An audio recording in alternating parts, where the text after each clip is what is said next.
తమిళనాడు అసెంబ్లీలో ఉదయనిధి స్టాలిన్ సనాతన ధర్మం పైన చేసిన వ్యాఖ్యలపై మనతో మాట్లాడడానికి BJP spokes person Solanki Srinivas ఉన్నారు.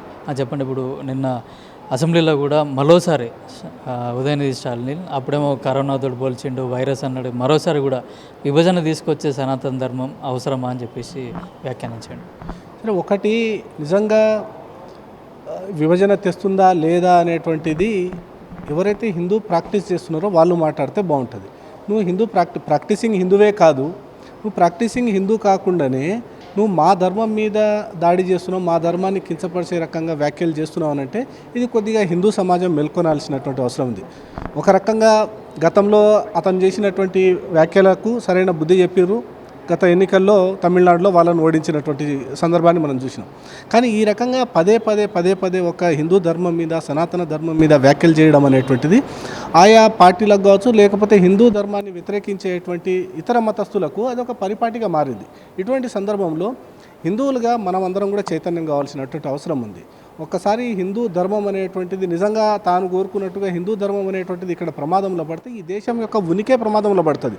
ఎందుకంటే ఎక్కడెక్కడైతే తాము కోరుకుంటున్నటువంటి మతాలు ఉన్నటువంటి దేశాలలో ఈరోజు ఏ రకమైనటువంటి కల్లోలాలు జరుగుతున్నాయో మనం చూస్తున్నాం. కాబట్టి ఇటువంటి సందర్భంలో హిందువులుగా మనం అందరం చైతన్యం కావాల్సినటువంటి అవసరం ఉంటుంది. అందరికీ ఒక ఫ్యాషన్ అయిపోయింది హిందూ ధర్మం మీద వ్యాఖ్యలు చేయడం, కామెడీ చేయడము, లేకపోతే ఆ మతాన్ని, మన ధర్మాన్ని కించపరిచే విధంగా వ్యాఖ్యలు చేయడము, రకరకాల రీల్స్ చేయడం అనేటువంటి. ఈ మధ్యకాలంలో ఒకటి కూడా చూసిరు, వాడు ఆలీ అనేటువంటి యాక్టర్ ఉంటాడు, మన తెలుగు యాక్టర్. వాడు ఒక సబ్బును లక్ష్మీదేవిని పూజ చేస్తున్నాడు. వాడికి ఎంత ధైర్యం ఉండాలో చెప్పండి.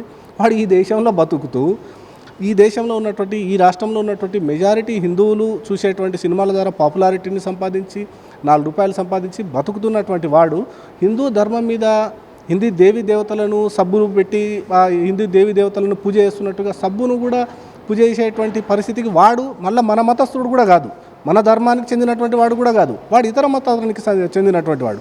అదే వాడి మతానికి చెందినటువంటి దేవీ దేవతలను ఒకవేళ మనం ఈ రకంగా మాట్లాడి ఉండి ఉంటే ఈరోజు పరిస్థితి ఏ రకంగా ఉండేది చెప్పండి.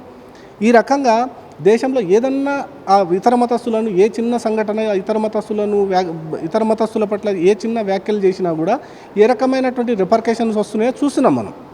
కానీ వాడు అలీ అనేటువంటి వాడు ఎంత ధైర్యంగా, ఎంత నిస్సిగ్గుగా వాడు లక్ష్మీదేవి పూజను చేసే రకంగా కించపరచడం ఏదైతే ఉందో ఇది నిజంగా హిందూ సమాజం మేల్కోవాల్సినటువంటి అవసరం ఉంది. వాడిని చెప్పుతోటి కొట్టాల్సినటువంటి అవసరం ఉంది, వాడిని తరిమి కొట్టాల్సినటువంటి అవసరం ఉంది, వాడి సినిమాలు వచ్చిన రోజు వాడిని బ్యాన్ చేయాల్సినటువంటి అవసరం ఉంది. సో ఇదంతా కూడా కేవలం మన యొక్క ఏమంటారు పోనీలే అనేటువంటి గుణం ఏదైతే మన హిందూ ధర్మంలో, హిందూ మతస్థులలో ఏదైతే ఆ యొక్క గుణం ఉందో దాని కారణంగా ఈ రకమైనటువంటి వ్యాఖ్యలు వస్తున్నాయి. కాబట్టి మనం అందరం కూడా చైతన్యం కావాల్సినటువంటి అవసరం ఉంది. మీరు అడిగినట్టుగా ఉదయనిధి స్టాలిన్ మాట్లాడినటువంటి మాటలు ఏవైతే ఉన్నాయో అది on the floor of the house మాట్లాడాడు. ఇప్పుడు అసెంబ్లీలో మాట్లాడితే ఎట్లాంటి చర్యలు ఉండవు, కానీ అదే బయట మాట్లాడితే మాత్రం వాళ్ళ మీద కేసులు పెడతారు. ఇప్పుడు అసెంబ్లీలో కూడా చట్టాలను మార్చాల్సిన అవసరం ఉందనుకుంటున్నారా ఏంటి అసలు ఇట్లాంటి వ్యాఖ్యలు చేసినప్పుడు? అంటే అది అసెంబ్లీలో మాట్లాడినా బయట మాట్లాడినా కూడా ఒక ధర్మాన్ని కించపరిచేటువంటి హక్కు ఇంకో ఎవరికి లేదు. ఒకవేళ నిజంగా నేను ఇందాకనే చెప్పినట్టుగా ఒకవేళ మన మతాలను ఆచరిస్తున్నటువంటి వ్యక్తి మనలో ఉన్నటువంటి ఏమైనా లోపాలు ఉంటే చెప్తున్నాడంటే దాన్ని మనం స్వాగతించాలి. కానీ వాడు మన మతానికి చెందినటువంటి వాడు, మన ఆచారాలను వ్యవహరించినటువంటి వాడు బయట చెప్తున్నాడు అంటే వాడు బయట చెప్పినా, అసెంబ్లీలో చెప్పినా, పార్లమెంట్లో చెప్పినా, ఇంకెక్కడ చెప్పినా కూడా కఠినమైనటువంటి చర్యలు తీసుకోవాల్సినటువంటి అవసరం ఉంది. ఉదయనిధి స్టాలిన్ అనే వాడిపైన ఏది అనర్హత వేటు కూడా వేయాల్సినటువంటి అవసరం ఉందనేటువంటిది అయితే వ్యక్తిగతంగా నాకు అనిపిస్తుంది ఒక హిందువుగా.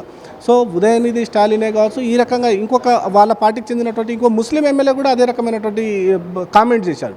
సో ఇది వాళ్ళ పైన ఎటువంటి చర్యలు తీసుకోకపోవడము, అంటే ఈ చట్టాలు అనేటువంటి కొంత ఉదాసీనంగా ఉండడం కారణంగా ఈ రకమైనటువంటి వ్యాఖ్యలు వస్తూ ఉన్నాయి. కాబట్టి వాళ్ళ మీద కఠినమైనటువంటి చర్యలు తీసుకోవాల్సినటువంటి అవసరం ఉంది.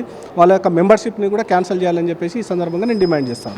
వేరే మతాలలో కూడా ఇట్లానే వర్గాలు ఉన్నాయి, చాలామంది కూడా ఇప్పుడు వివిధ రకాల చర్చలు ఉన్నాయి, అట్లాగే మసీదులు కూడా, వివిధ రకాల మసీదులు కూడా ఉన్నాయి. అట్లాంటి వాటిని విడిచిపెట్టి కేవలం హిందువులపైనే, హిందూ సనాతన ధర్మంపైనే వ్యాఖ్యలు చేయడం పట్ల వాళ్ళ అంతర్యం ఏమనుకోవచ్చు? ఒకటి ఏదో అల్లకల్లోలం సృష్టించాలి, లేకపోతే హిందూ ధర్మాన్ని నిర్మూలించాలి అనేటువంటి తన వ్యాఖ్యలు ఏవైతే ఉన్నాయో అది మూర్ఖత్వపు వ్యాఖ్యలు, అవి అవివేకమైనటువంటి వ్యాఖ్యలు.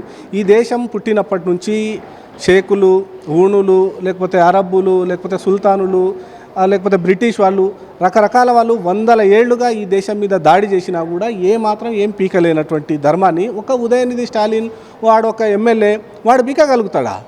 ఇన్ని వందల సంవత్సరాలు ఈ దేశం మీద దాడులు జరిగినాయి, ఈ దేశ సంస్కృతి మీద దాడులు జరిగినాయి, ఈ దేశంలో ఉన్నటువంటి దేవాలయాల మీద దాడులు జరిగినాయి, ఈ దేశ సంపదను కొల్లగొట్టినటువంటి వాళ్ళు, ఈ దేశంలో ఉన్నటువంటి ఈ హిందూ ధర్మాన్ని ఏం చేయలేనటువంటి వాళ్ళు ఒక్క ఉదయనిధి స్టాలిన్ అనేవాడు మాట్లాడడంతో ఈ దేశానికి ఈ ధర్మానికి ఏదో జరుగుతుంది అనుకుంటే వాళ్ళ యొక్క మూర్ఖత్వం అవుతుంది, వాళ్ళ యొక్క అవివేకం అవుతుంది. కానీ ఈ సందర్భంలో మాత్రం హిందూ సమాజం కొంత జాగృతం కావాల్సినటువంటి అవసరం ఉంది.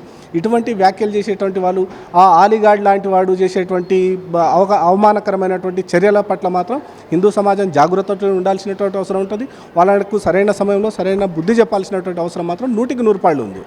ఇటు టాలీవుడ్లో కావచ్చు, అటు బాలీవుడ్లో కావచ్చు, హిందూ ధర్మం పైన కూడా కొన్ని సందర్భాలలో సినిమాలలో కూడా హిందూ ధర్మాన్ని కూడా కించపరిచే విధంగా కూడా కొన్ని సీన్లు కూడా పెట్టడం జరిగింది. అంటే ఒకవేళ ఇప్పుడు అలీగా అడ్వర్టైజ్మెంట్ కూడా అదే చూసినాం. భవిష్యత్తులో ఎట్లాంటి రాకుండా ఉండాలంటే ఎట్లాంటి పరిస్థితి ఉండాలి? అయితే నేను చెప్తున్నది అయితే ఒకటే అండి, నిజంగా ఆ సినిమాకి సంబంధించినటువంటి సెన్సార్ బోర్డు కావచ్చు, లేకపోతే నిర్మాతలు కావచ్చు, డైరెక్టర్లు కావచ్చు, వాళ్ళు కూడా కొంత బాధ్యత వహించాల్సినటువంటి అవసరం ఉంది.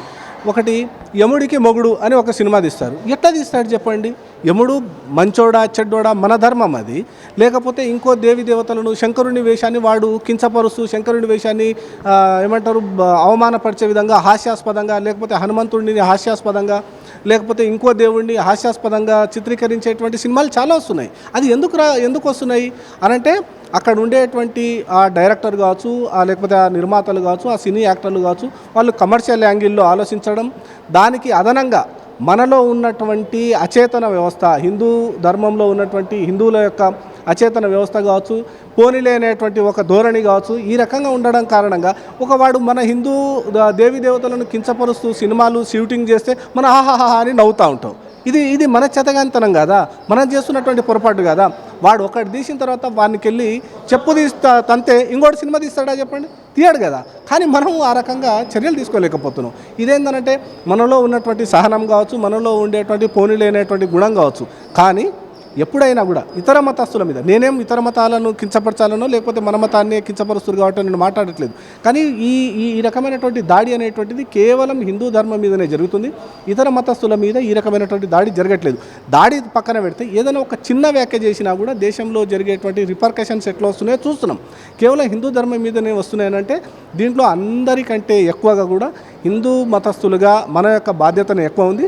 దాన్ని సరైన సమయంలో సరైన రీతిలో బుద్ధి చెప్పకపోవడమే ఈ రకమైనటువంటి చర్యలకు కారణమవుతున్నాయి. అయితే ఎవరు కూడా హిందూ ధర్మం పైన కానీ సనాతన ధర్మం పైన కూడా వ్యాఖ్యలు చేసిన వాళ్ళపైన కఠిన చర్యలు తీసుకోవాలని చెప్పేసి కూడా బీజేపీ పార్టీ అయితే డిమాండ్ చేస్తూ ఉంది. కెమెరామెన్ మోహిత్తో కిరణ్ కుమార్, పల్లవి టీవీ, హైదరాబాద్.